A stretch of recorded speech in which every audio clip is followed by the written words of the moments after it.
encouragé effectivement par le gouvernement. Évitez de vous déplacer dans les salles d'attente des médecins si vous pensez que vous avez des symptômes. Oui, mais c'est très bien ça, une fois qu'on a dit ça. Benjamin, mais est-ce que ça fonctionne ça marche la téléconsultation? Écoutez, nous on a testé la télé-interview avec le docteur Courtalac qui se trouve en ce moment confiné à domicile à La Croix-Saint-Ouen, c'est dans l'Oise.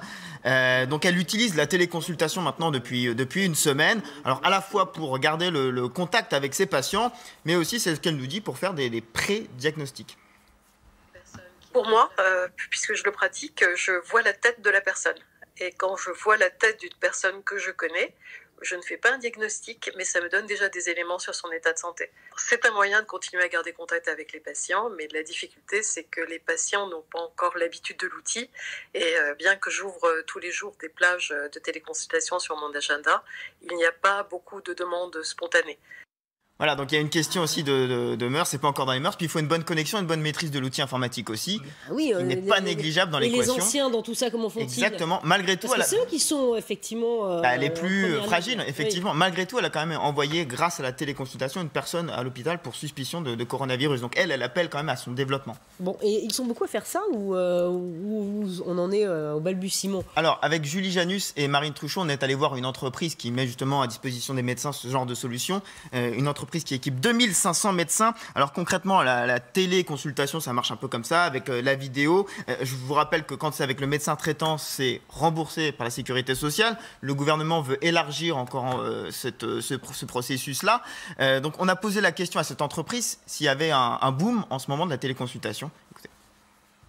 On enregistre une croissance d'à peu près 20% sur les dernières semaines. Le cas de la quatorzaine du médecin, c'est un vrai cas de figure. On a de plus en plus, on va compte, qui sont confinés chez eux et qui doivent continuer à traiter leurs patients à distance. Le vrai cas de figure, c'est de rassurer le patient, petit 1. Petit 2, c'est de faire une préorientation, c'est-à-dire que plutôt que d'orienter le patient immédiatement, donc justement en mode panique, vers les urgences, le médecin généraliste, la plupart du temps, va pouvoir traiter cela. Voilà, il y a du potentiel, mais 20%, c'est pas non plus une explosion radicale.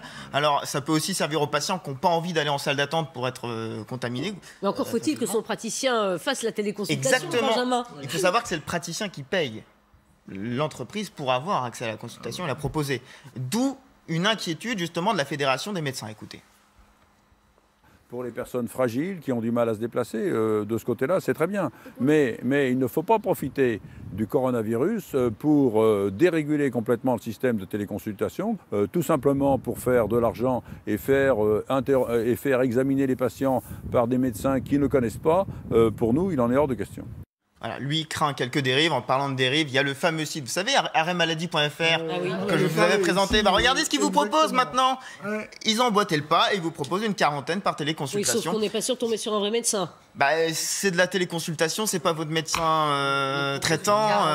C'est dénoncé par les médecins et par les entreprises qui font de la téléconsultation. Quarantaine, 0 €. C'est quand même dingue. Méfiez-vous, effectivement, méfiez-vous, il y a des pièges partout.